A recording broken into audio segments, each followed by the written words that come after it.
هب لي رزقا واسعا وتوب علي توبة نصوحا وتوب علي توبة نصوحا.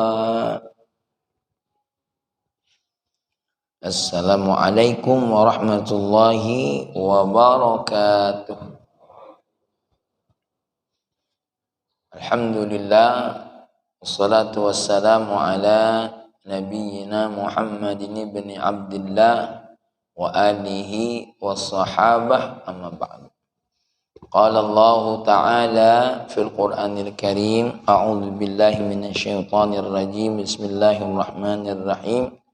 Rabbi syrah li sadri wa yassir li amri wahlul 'uqdatam min lisani yafqahu qawli. Shadaqallahul azim. Allahumma inna nas'aluka fahman nabiyyin wa hifdzal mursalin wa ilhamal malaikatil muqarrabin. Ya Fattah ya Alim iftah qulubana futuhal arifin. Kita masih melanjutkan hikmah yang kemarin tentang al-khumul. Al-khumul artinya menyembunyikan diri dalam rangka melakukan 4 hal. Kemarin yang kita bahas, yaitu ri'ayatuz zat, memastikan terpeliharanya anggota tubuh kita, diri kita dari segala macam dosa-dosa. Kemudian indajul aqli, memantapkan akal kita supaya lebih sensitif dalam melihat mana yang baik, mana yang buruk, mana yang halal, mana yang haram. Kemudian tazkiyatun nafsi, dalam rangka membersihkan jiwa dari segala hal yang merusak jiwanya. Kemudian tasfiyatus sarirah minasyawaib, membersihkan apa yang menjadi rahasia dalam tubuh kita. Rahasia manusia ini yang tidak bisa diketahui oleh manusia adalah hati. Hati ini tidak bisa diketahui oleh manusia. Jadi itulah yang ada dalam hati kita. Ini harus dibersihkan dari rahasia-rahasia yang bernilai sesuatu yang tidak baik di pandangan Allah Subhanahu wa ta'ala. Dan apa yang dinilai oleh Allah pada diri kita, inilah hati kita. Innallaha la yanzuru ila suwarikum walakin yanzuru ila qulubikum. Allah tidak melihat bagaimana fisik kita. Makanya Allah Maha Adil. Allah tidak pernah melihat orang itu kulitnya. Allah tidak pernah melihat seseorang itu bangsanya, keturunannya siapa. Ya, Allah tidak pernah lihat itu. Yang Allah lihat apa? Apa yang ada dalam hatinya.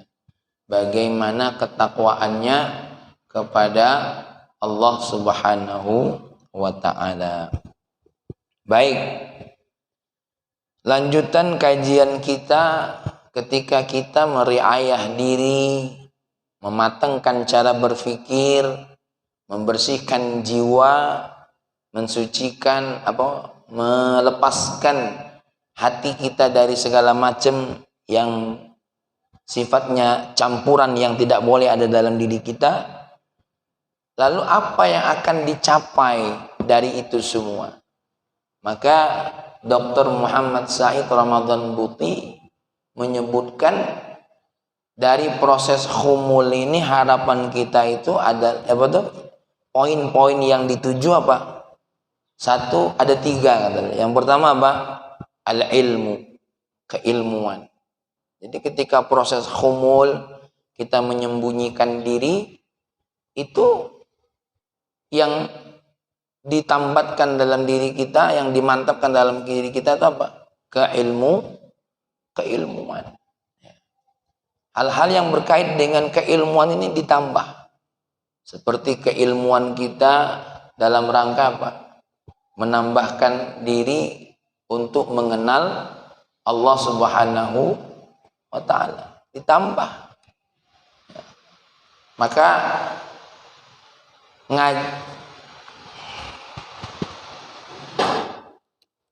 ya.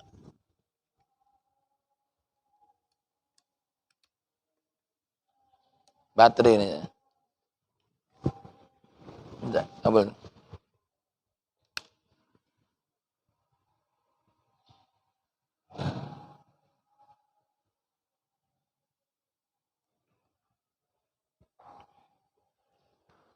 Ditambah terus ilmu ini.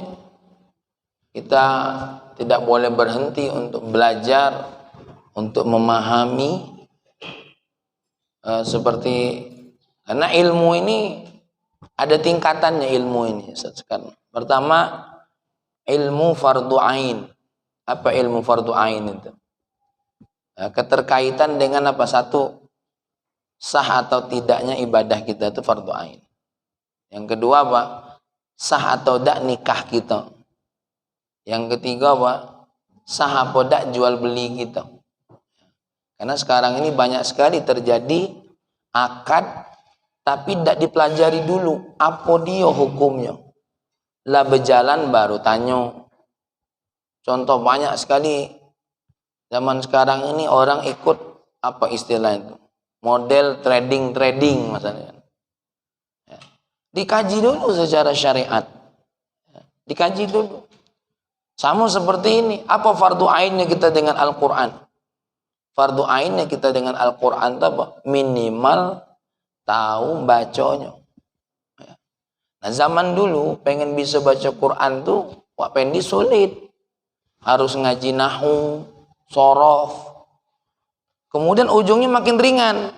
Apa makin ringan? Diharokati. Nah itu kata ini kalau tidak diharokati tidak tahu bacanya. Kenapa? Karena tidak tahu nahu sorof. Maka diperingan. Nah sekarang inilah diperingan, bela tidak dipelajari. Contoh, ya, Mang Rosik baca Alhamdulillahi Rabbil Alamin. Orang tuh baca Alhamdulillah itu harus tahu alasan i'rabnya. Tapi kita ini baca tahu kenapa diharokati Alhamdulillah. Dan ini ada tanda doma gitu. Inilah kerja ulama. Mereka kadang-kadang duduk uzlah bukan hanya untuk menambahkan keilmuan mereka sendiri. Duduk mematangkan akal mereka, melahirkan sesuatu hal yang bermanfaat. Tuh. Jadi lahirlah harokat-harokat. Kalau bang soal Quran tidak diharokati, mohon maaf, tidak bisa baca. Apalagi di zaman para sahabat wa solehaun Al-Quran tuh ya huruf baik, tidak katik titik, tidak katik ba, tidak katik titik, tidak ada. Akhirnya berkembang, tambah titik, berkembang lagi tambah apa? Harokat. Sekarang berkembang lagi warna-warni. Kalau ikhfa warna hijau, kalau izhar warna apa, entah apa lagi. Kaget tuh. Biar kita saking bisa baca. Metode-metode untuk bisa baca Quran itu banyak. Mulai dari yang zaman dulu, apa tuh? Apa? Alif di atas A. Ya benar ya? Alif di atas I. Apa dia istilahnya lupa. Ya, karena sekarang ini Iqra, qiraati, taswiriyah, abaji dewek nulis lapaca. Ya, dalam rangka apa? Memudahkan. Sebenarnya kalau udah kata harokat, kita ini nol bisa baca Quran. Cobalah digondolkan. Nah ini contoh, aku kasih kitab nih. Ini gondolan, ada kata harokatnya. Ya, ini bukan apa-apa. Coba ini Pak Ari baca. Bingung apa nak bacanya, ngarokatinya apa? Tuh. Jadi wong dulu, Mas Eko kalau nak baca Quran tuh ngaji dulu. Makanya dalam kitab ilmu nahu di zaman Sayyidina Ali ada anak kecil beracap apa? Ma ajmalan najmi. Salah ini. Ma ajmalan najmi. Mestinya ma ajmalan najma. Dipanggil Abul Aswad Ad-Du'ali. untuk segera menyusun kaidah-kaidah nahwu, kaidah-kaidah shorof. Berkembang sampai pada tahun 672 lahirlah seorang ulama besar ya di bidang nahwu. Siapa namanya? Muhammad bin Daud Abu Abdillah As-Sanhaji. Itulah yang dikenal dengan Ibnu Ajrum. Kitabnya yang ditulis dengan apa? Ajurumiyah. Sebelumnya ada seorang ahlu lughah juga. Siapa? Imam Ibnu Malik At-Ta'i. Ya, yang menulis Alfiyah. Dan hebatnya kitab Al-Ajrumiyah ini ada dua cerita. Pertama ditulis di tempat yang tinggi, kertasnya ditiup angin. Tahu dewek ditiup angin, lari bertebangan kemana-mana. Dia berdoa, ya Allah, kalau memang aku nulis ini ikhlas karena Allah, tolong balikkan kertas tadi. Balik terkumpul lagi. Tuh orang dulu, Wak. Kenapa? Melewati fase khumul ini. Ya, dalam wong dulu tuh. Cerita yang kedua, Bo. Ini yang lebih masyhur. Selesai dia nulis kitab Al-Ajurumiyah tadi, dilemparnya ke di laut. Ya Allah, kalau memang aku nulis kitab ini ikhlas karena Allah, maka tidak basah buku ini. Subhanallah, tidak basah buku ini. Nah, itulah keikhlasan yang dalam. Betapa mereka ini apa? Ada yang perlu khumul, ada yang tidak perlu khumul. Kenapa? Di mana letak khumulnya tadi? Memantapkan ilmunya. Yang berikut itu apa? Menjauhkan dirinya dari apa? Dari kata tidak ikhlas.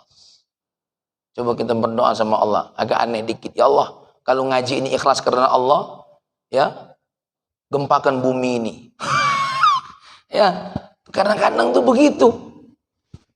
Ya, para ulama. Makanya dulu ada seorang murid dipanggil oleh guru. Kau benar-benar taat kepadaku, aku taat kepadamu.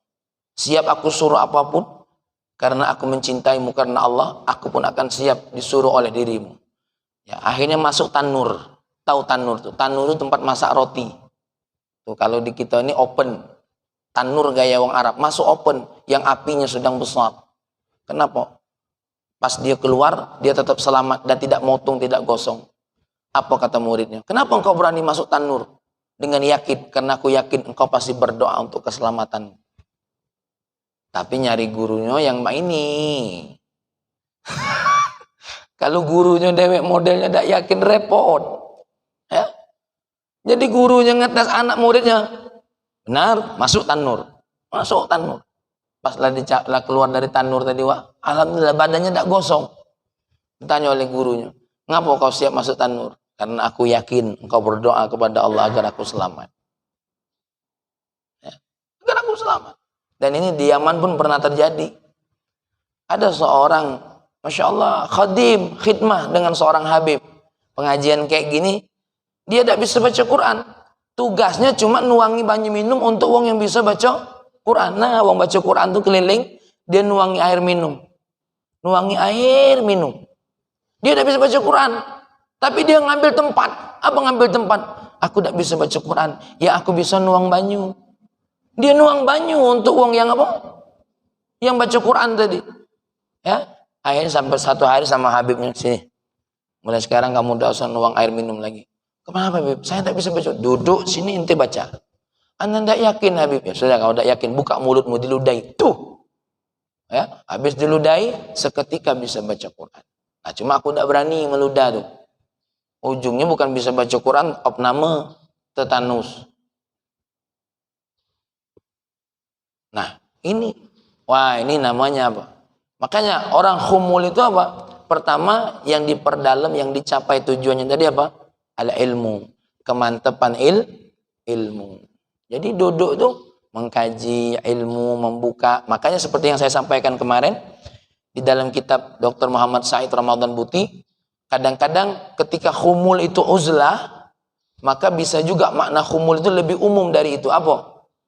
Ya, memastikan diri dengan satu guru yang betul-betul apa? Menanamkan spiritual kita. Makanya disebut mursyid ini namanya. khumul dengan guru. Namanya apa tadi disebut apa? Mursyid. Dan mursyid itu tahu betul nak ngalahkan hawa nafsu kita, tahu betul.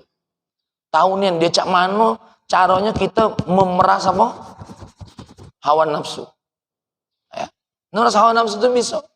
Seperti yang kami pernah ceritakan, ada seorang Habib yang Masya Allah di mana di satu tempat di Yaman itu, muridnya ini pengen jumpa, pengen baiat sebagai, ada seseorang yang kepengen baiat sama beliau.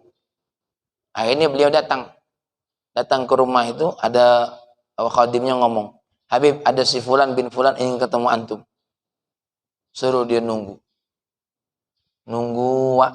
Ini Pak Pendi dari pagi. Tujuannya nak belajar.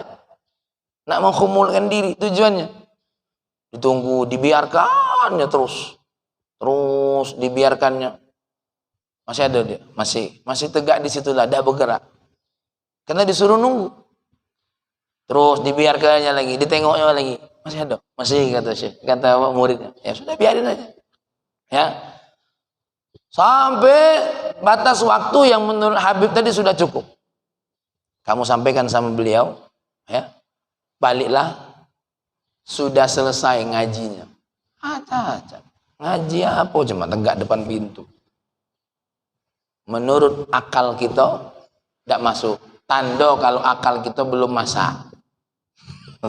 Ya, tuh hal-hal yang seperti ini kadangan apa? Contoh, kita tengok Nuaiman, salah satu sahabat Nabi itu belum bisa melepaskan apa? Diri dari minuman keras. Kemudian meninggal dunia. Ya, meninggal dunia. Dalam riwayat ketika Mungkar dan Nakir bertanya kepada dirinya, "Hei Nuaiman," ketika Mungkar Nakir datang kepadanya, panggilannya apa? "Ya ahlal jannah," hei ahli surga. Nah, dipanggil ahli surga. Pas ditanya siapa nabimu, Nuaiman bilang apa? Diam. Kenapa diam? Orangnya ada di atas. Dan ini riwayat Masya Allah. Makanya kita ini dalam rangka khumul, bukan khumul itu apa? Duduk di tempat sunyi, angok-ongok. Tidak. Ya, yang diperdalam dalam rangka apa? Riayatuz zat dan apa? Mematangkan cara berpikir, itulah dengan apa nama tadi? Dengan ilmu. Ya. Baru yang kedua, dari proses khumul itu apa yang dituju? Bersih jiwa. Wa fan nafsu kama huwa ma'lum ammaratun bisu. Nafsi allati baina jambai. Ya. Jiwa ini seperti yang kita ketahui pasti senantiasa apa? Mendorong kepada apa? Kepada keburukan. Apa di antaranya? Satu, tidak lepas manusia ini ya dalam hawa nafsunya apa? Satu, kepengen orang yang paling hebat, ya, orang yang paling kayo, orang yang paling terkenal, orang yang paling ingin dihormati. Apa lagi? Nah, itu hawa nafsu kita. Jangan tulah kalau orang tidak menghormati kita, ya. Jangan tulah kalau orang menganggap kita diremehkan. Nah, orang yang ya dalam rangka diri apa? Ya sudah kita ini ya apa kata para guru-guru kita tuh. Yang terpenting pada diri kita ini apa? Satu, ya, kita melihat orang lain lebih mulia. Yang kedua, kita melihat orang lain lebih layak dihormati. Kita melihat orang lain apa? Jauh lebih selesai apa namanya? Kebutuhannya dari kita. Makanya para sahabat Nabi itu kalau melihat satu sama lain apa? Satu sama lain apa? Melihat mereka jauh lebih mulia dari diri kita. Dari dirinya sendiri masing-masing. Ya. Walaupun Fahmi baca kitab di hadapan Bapak Ibu semua ini, ya, belum tentu di hadapan Allah lebih mulia, belum tentu. Berapa banyak orang yang hebat hebat baca kitab ini ternyata lebih dulu masuk neraka. Ya. Dipesankan al-alimu bi'ilmihi lam ya'malan, dalam Zubat itu mu'adzabun min qabli udbadil wasan. Siapa yang orang alim yang tidak mengamalkan ilmunya akan diazab lebih dulu daripada penyembah berhala. Seperti yang aku ceritakan pertemuan yang lalu. Habib Umar berkata, berapa banyak orang yang ceramah, dai, ketika dapat hadis untuk siapa?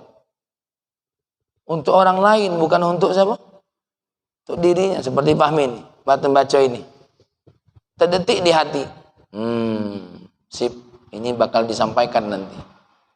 Bukan sip, ini bakal diamalkan. Bukan.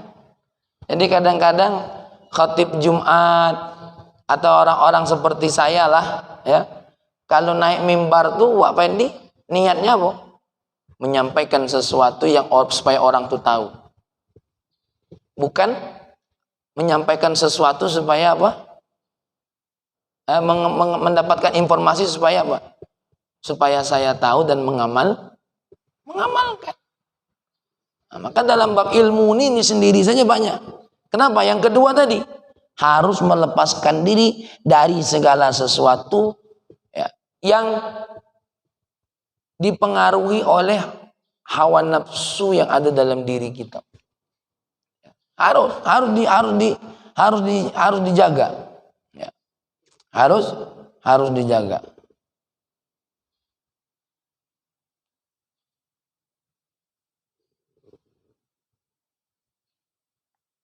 Oke, ini salah satu contohnya. Maka kata beliau, fa in shalaita da'atni nafsi ila an aj'ala min salati sabilan li thana'in nas alaih. Apa salah satu ciri-cirinya? Ketika hawa nafsu itu menguasai kita, dalam urusan sholat saja, kita membiarkan sholat ini sebagai jalan orang lain untuk apa? Untuk menilai diri kita.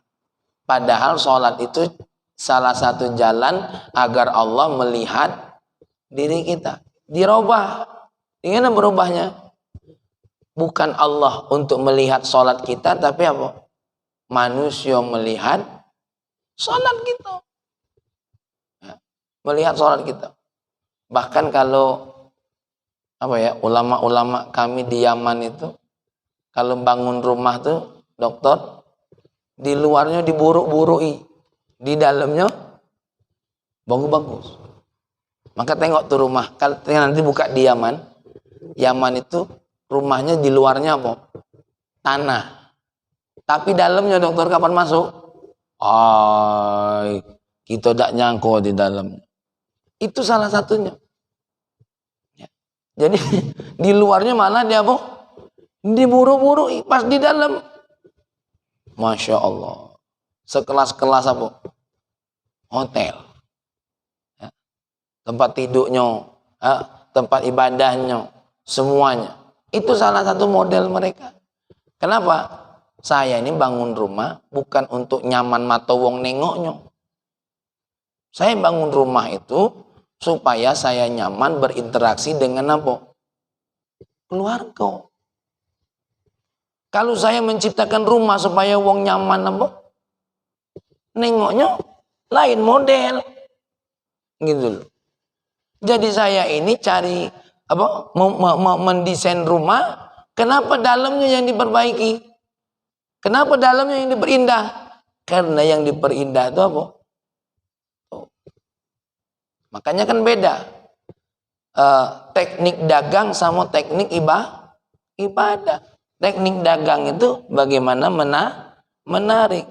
Kalau teknik ibadah, bagaimana kita tertarik di hadapan Allah. Itu bedanya. Ya, bedanya. Maka ada istilah sekuler. Apa sekuler itu? segala sesuatu dijauhkan dari Allah. Makan kita tidak didekatkan dengan Allah. Sekuler. Ya, sekuler itu apa? Melepaskan diri dari apa? Dari pandangan Allah. Nah, ini yang harus dibuat jauh-jauh dari diri kita. Melepaskan diri dari selain dari apa? Dari pandangan Allah. Baru yang ketiga, tujuan daripada khumul yang kita sampaikan kemarin apa? Bersihnya hati dari apa? Mahabbatil aghyar. Mencintai sesuatu yang apa? Ya, segala sesuatu yang bernilai indah-indah. Ya. Kalau tadi membersihkan jiwa, ini membersihkan hati, tidak nyangkut di hati. Apa contohnya? Innani uhibbul ma'al. Kita lebih menyenangi apa? Ma'al. Apa ma'al itu? Ya, masa depan. Kadang-kadang contoh, kenapa kamu nabung? Nah, saya nanya, kenapa Pak Ari nabung? Supaya kaget masa depannya. Kenapa tidak berpikir sekarang? Kadang-kadang kita lebih berpikir apa?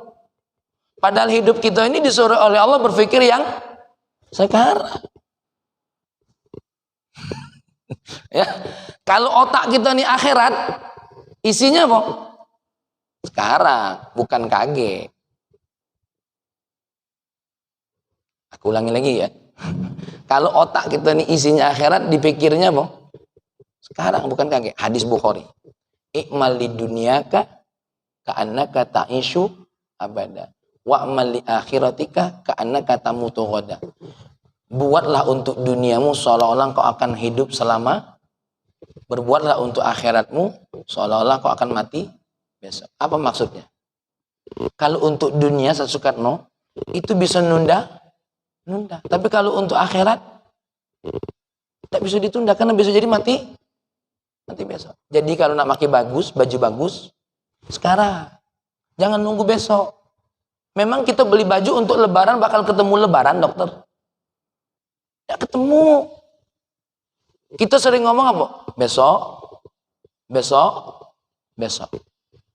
Ya, boleh merancang besok.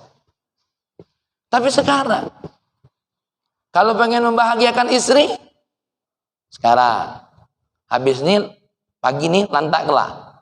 Lain lagi itu modelnya. Ya. Kalau kepengen menasehati siapa? Anak, sekarang. Kenapa? Otak orang yang senantiasa berpikir akhirat, pasti apa? Mumpung ada kesempatan. Tuh, mumpung ada kesempatan. Urusan apa baik? Ya. Karena kita ini baik yang dirancang apa? Ya. Makanya niat untuk haji sama umroh, niatnya apa? Sekarang terlaksananya wallahu a'lam. Ya, kapan umroh? Sebenarnya hari ini nak umroh. Cuma belum beli tiketnya. Jadi, ya kapan nak berangkat haji? Sebenarnya nak berangkat haji. Cuma belum apa? Belum ada ketentuannya. Jadi sekarang galau-galau. Ya, kecuali sholat. Kapan sholat zuhur? Subuh inilah. Lah, dah baca. Karena apa? Ada ketentuan waktu. Artinya yang dimaksud dengan apa? Jangan terlalu apa? Ma'al itu apa? Angan-angan yang akan datang terus yang dipikir. Yang dipikir ini yang hari ini nah apa? Yang dipikiri hari ini apa? Hari ini aku berbuat apa kira-kira? Hah? Itu yang dipikiri orang yang hatinya apa? Bersih. Gitu. Ya. Yang kedua, kadang-kadang yang menjadi kotoran kita mahabbatul aghyar apa? Uhibbuz za'amah. Apa za'amah itu? Pandangan mulia dari seseorang. Ya. Uhibbuz zaujati. Kita mencintai istri kita. Kok tidak boleh? Boleh.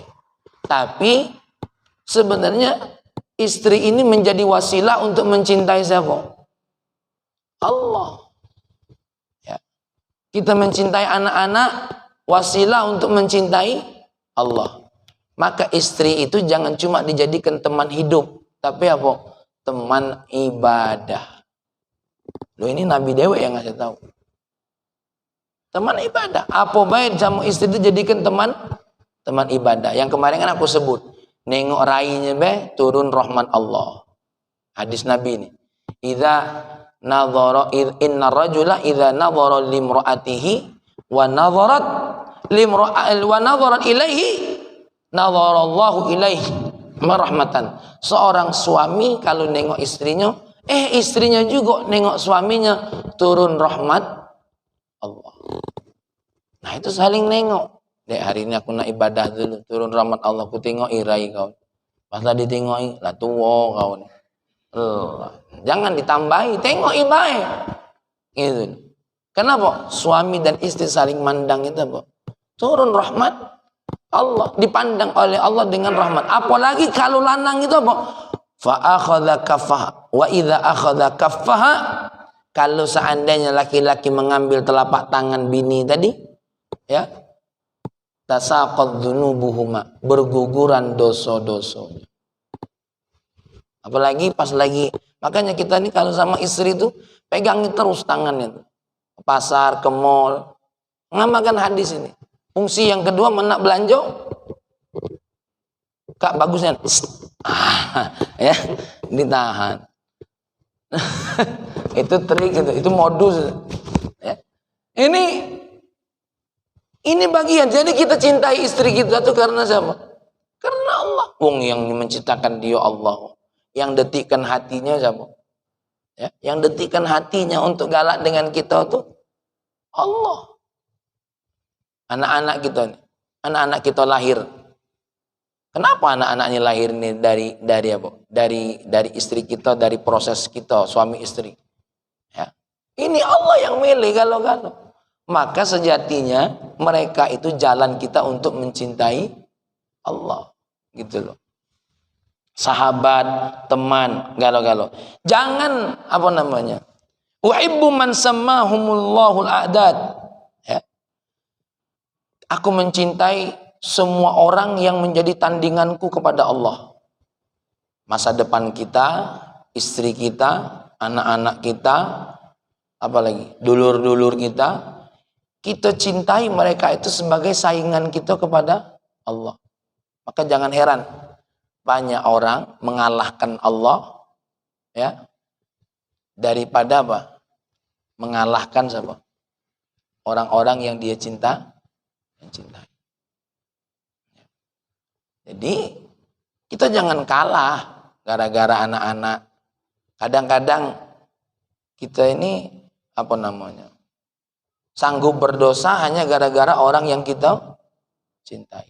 Apapun untukmu, aku siap melakukannya. Oh. Tapi untuk Allah, ya, untuk Allah. Jadi bedanya dengan tazkiyatun nafsi sama tathhirul qalbi apa? Kalau tazkiyatun nafsi, ya, itu bermula dari hawa nafsu kita. Kalau tathhirul qalbi, apa yang dari luar datang ke dalam hati kita. Aku ulangi lagi ya. Kalau tazkiyatun nafsi tadi apa? Membersihkan hawa apa? Mengendalikan hawa nafsu. Keinginan itu yang datang dari diri kita. Tapi kalau tathhirul qalbi apa? Mencegah diri dari sesuatu yang datangnya dari luar untuk masuk ke dalam apa? Ke dalam hati. Contoh, kita dari tidak punya harta jadi punya, kita tidak punya istri jadi punya, kita yang tadinya tidak punya kawan jadi punya, kita yang tadinya tidak punya anak jadi punya, kita yang tadinya tidak punya pekerjaan jadi punya pekerjaan. Sesuatu yang datang-datang ini jangan sampai menghancurkan apa? Hati kita. Jangan sampai. Ya. Kenapa? Hati kita ini utamanya pendaratannya siapa? Allah Subhanahu wa ta'ala. Maka yang datang ini kita tengok. Ada tak hubungannya dengan Allah Subhanahu? Kalau ada hubungannya dengan Allah Subhanahu wa ta'ala, jago itu. Ya, jago itu. Seandainya Ustaz Sukarno menganggap aku tak kata hubungannya dengan Allah, tetap kenal. Tapi tidak apa? Tidak masuk ke dalam hati gitu. Karena itu akan merusak. Begitu juga dengan istri kita. Karena banyak anak-anak kita nih, gara-gara anak-anak banyak enggak orang-orang merusak apa? Merusak isi hatinya. Ya, hati-hati. Nah inilah tujuan daripada al-khumul. Sampai ya ini tujuan kita. Innal wusul ila hadzal ahdath thalatha la yatimu illa bi ikhda'idz dzat li khalawatin juz'iyyah munazzamah. Tentu untuk mencapai tiga tujuan kita tadi itu kadang-kadang kita memang mau tidak mau harus melakukan penyembunyian di diri, mengkhumul diri, walaupun nih dengerin kata Dr. Muhammad Said Ramadan Buti, ya, kata Dr. Muhammad Said Ramadan Buti, ala anna al-khumul alladhi ya'nihi Ibnu Athaillah huna a'ammu minal khalwati allati natahaddatsu anha. Walaupun khumul yang dimaksud oleh Imam Ibnu Athaillah ini lebih umum. Mana letak lebih umumnya? Ya, tidak hanya sekedar khumul duduk dalam kamar atau dalam seperti yang orang lakukan uzlah. Ya. Fal khumulu ya'ni al-ibti'ad 'ani syuhra wa khidammil anshita al-ijtimaiyah warukun ila dzat ilistikmali ma'arifiha wa tanmiyati khasaisiha wa mazaya wa tasli kin nafsi fi masaliki tarbiyah wa tahdhib. Yang dimaksud dengan khumul itu apa? Ya, ar-rukun ila al-ibti'ad anis syuhra, menjauh dari dari pandangan manusia dan segala kegiatan ijtimaiyah, warukun ila dzat, bersandar kepada zat agar menyempurnakan ma'rifahnya dan mengembangkan, menumbuhkan keistimewaan dirinya dan membimbing nafsunya kepada jalan tarbiyah, jalan pembinaan diri dan tahzib itu ini, jalan pembinaan diri dan pembimbingan diri. Jadi maksudnya semua jalan yang dalam rangka memproses diri kita untuk lebih baik itu namanya itu namanya khumul. Ya, itu namanya khumul. Contoh bentuk khumul. Aku belum siap dulu untuk jadi imam sholat sampai aku mantap dulu untuk ilmu jadi imam. Walaupun dia tidak khumul biasa, tapi ngaji bagaimana jadi imam sholat yang benar. Belajar bagaimana sholat berjamaah. Aku belum siap dulu jadi khatib Jumat. Kenapa? Aku mempelajari dulu apunian syarat-syarat sah menjadi khutbah. Dan yang kedua dalam rangka tazkiyatun nafsinya aku nak tahu dulu bagaimana khatib yang sebenarnya seorang khatib menurut Rasulullah. Dan yang ketiga aku lagi nak melatih diri kalau aku ni khutbah itu bukan tujuan cinta-cinta yang datang akan merusak merusak hati. Nah, itu contohnya.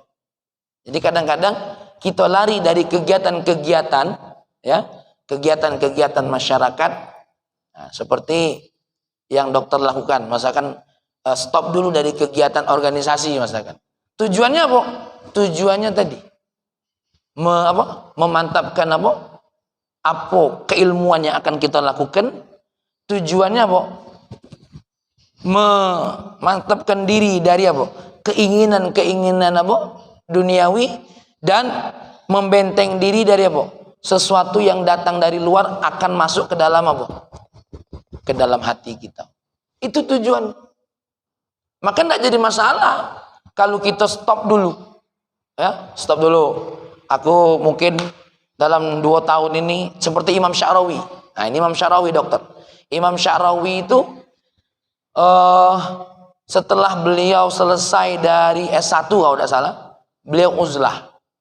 Dalam berapa tahun? Uzlah. Keluar itu, Masya Allah. Imam Sya'rawi walaupun tidak S2, walaupun tidak doktor, ya, tapi keilmuannya ya, apa? Berada di atas apa? Para doktor dan profesor. Itu Imam Syarawi. Imam Syarawi itu dokter cuma S1. Ya, cuma S1. Kenapa? Karena dia apa tadi? Melakukan ini, proses apa namanya? Penghumulan diri. Menjauh dulu dari kegiatan apa? Kegiatan sosial, organisasi-organisasi dan apa? Memantapkan diri. Tapi bukan berarti khumul itu apa? Kayak Pak Hari ngomong, mulai hari ini aku tidak jamaah dulu di masjid ya. Dan aku mulai saat ini mungkin tidak sholat.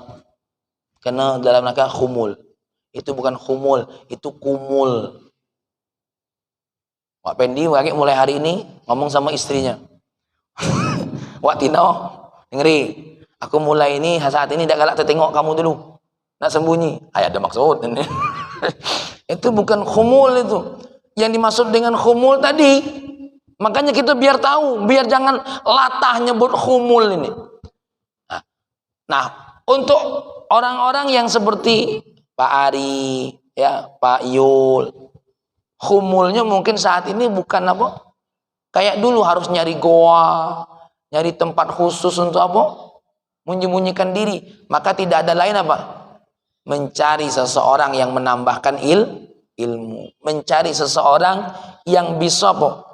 Dijadikan contoh untuk kita mengendalikan hawa nafsu. Sama mencari seseorang yang bisa membimbing hati kita untuk tidak apa? Tercampur dengan hal-hal yang akan merusak isi hati. Ya. Maka salah satu prosesnya bukan yang hadir di sini ngaji sama saya, tidak. Kita ngaji dengan siapa? Dengan Al-Imam Ibnu Athaillah. Aku cuma maconya bewa. Ya. Ini kita ngaji. Karena nak ketemu dengan wongnya, tidak ketemu. Maka yang ada apa? Tulisannya, nasihatnya, yang disyarah oleh siapa? Oleh orang-orang. Maka Fahmi tidak berani tanpa 2 buku ini. Banyak syarahnya. Cuma dipilih. Kenapa? Karena mereka ini menuliskan sesuatu. Aku cuma apa? Menterjemahnya. Nerjemahnya gagap. Enggak gagap. Kenapa? Ungkapan kata-katanya ini susah nak diterjemah. Susah sebenarnya diterjemah dokter. Cak mana khumul menyembunyikan diri? Cak mana menyembunyikan diri tapi masih dia apa? Masih berkeliaran. Maka Dr. Muhammad Said Ramadan Buti memberikan contoh yang luar biasa. Kamu bisa khumul walaupun apa? Tanpa harus tersembunyi di satu tempat. Caranya apa? Mencari guru, mencari orang-orang yang hadapnya 3 tadi. Menambahkan ilmu, apa? Mengendalikan nafsu, mengosongkan hati dari selain Allah Subhanahu wa taala. Jadi tujuan khumul tadi apa? Menambah ilmu agar kita semakin kenal dengan Allah. Yang kedua apa? Mengendalikan hawa nafsu agar bukan hawa nafsu itu yang kita kedepankan, ya. Dan yang ketiga apa? Melepaskan hati ini dari apa? Dari segala sesuatu yang masuk ke dalam diri kita, Allah. Makanya orang yang kalau sayang dengan seseorang karena Allah, itu pasti kalau salah ditegur. Ya, pasti salah ditegur. Kalau orang yang sayang, kalau seandainya Wak Pendi lah tidak peduli sama wong, apa kata Wak Pendi? Adem lah, terserahlah dia, masuk neraka dengan tidak. Itu tanda wong tidak peduli. Tapi kalau yang peduli, ditegur, diajak ngomong, dikasih tahu. Seperti kita dengan anak-anak buah kita, yang itu dosa, yang ini tidak boleh, awas, ini tidak bagus. Seperti Ustadz Latuhar negur anaknya, karena cinta. Coba kalau anak wong lain, kadang-kadang tidak ditegur, apa sebab? Karena tidak cinta. Ya. Kita ini, maka kalau orang sayang, seperti para ulama, kenapa wong tu nak ditegurnya?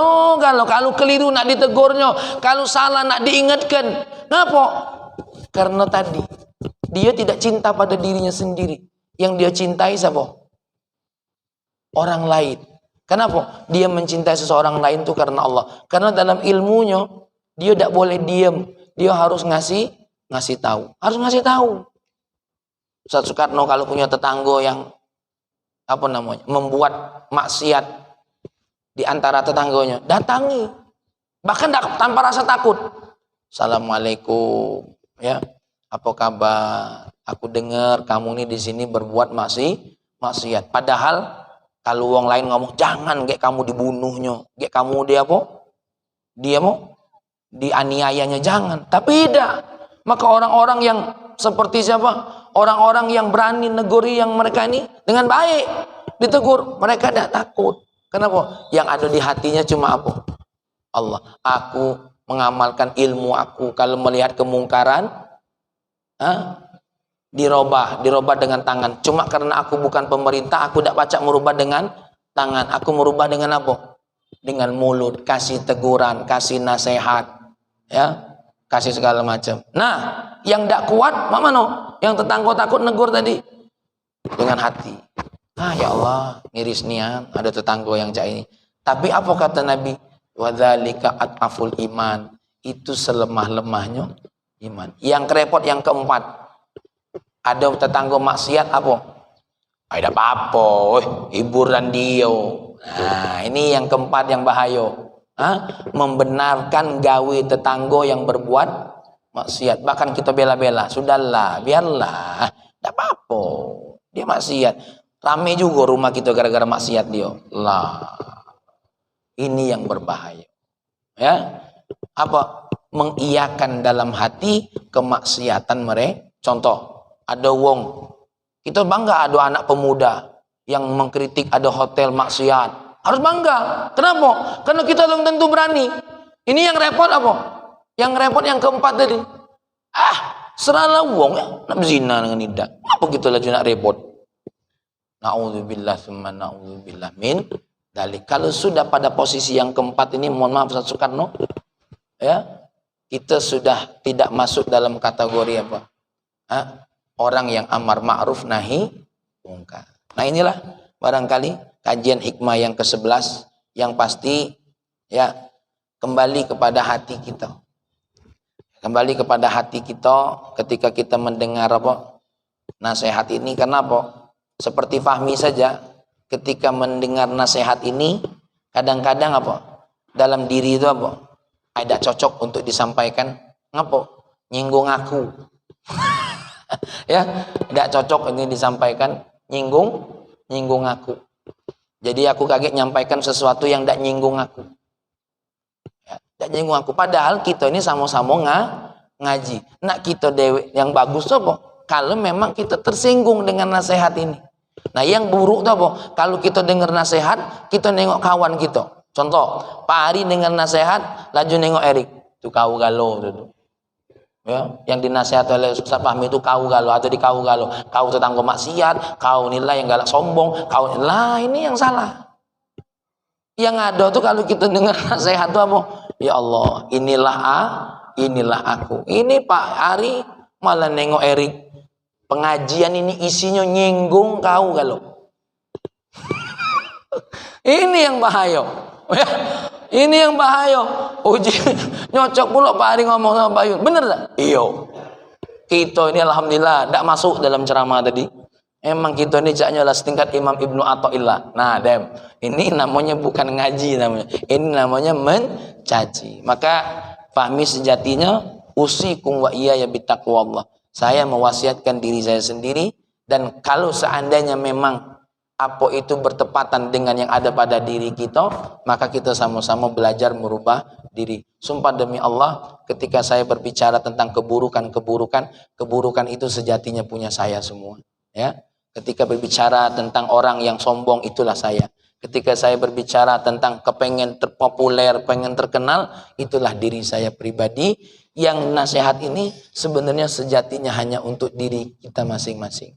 Ya, kalau seandainya itu ada, apa kata Dr. Muhammad Said Ramadan Buti, maka itu lakukan. Ya, sebagai penutup, kata Syekh Ahmad Zaruk, manusia itu ada 3. Ada pada tingkatan tauhid. Apa tingkatan tauhid itu?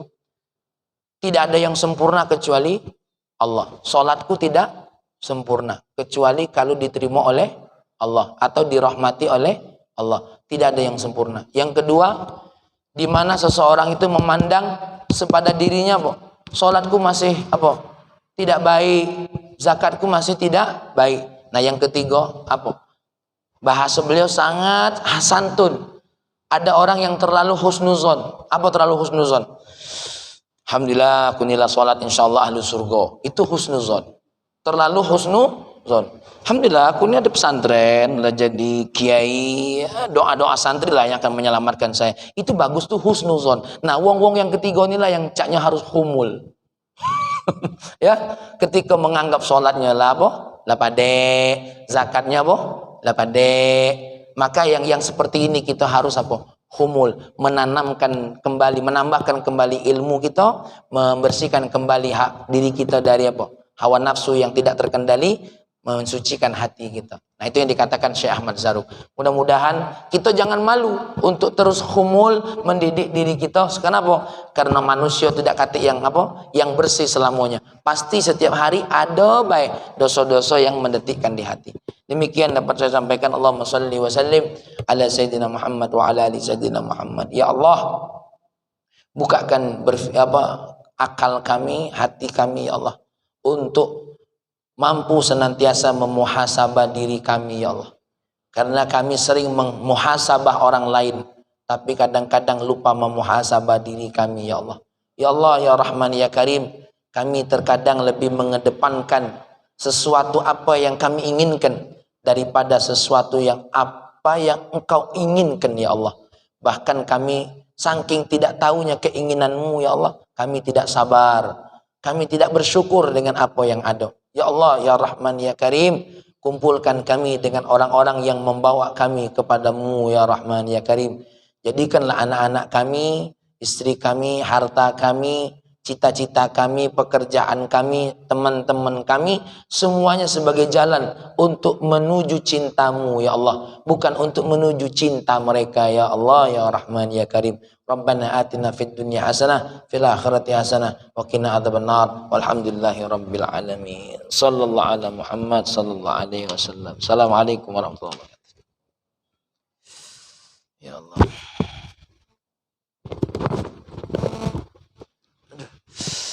Nak kencing dulu nih.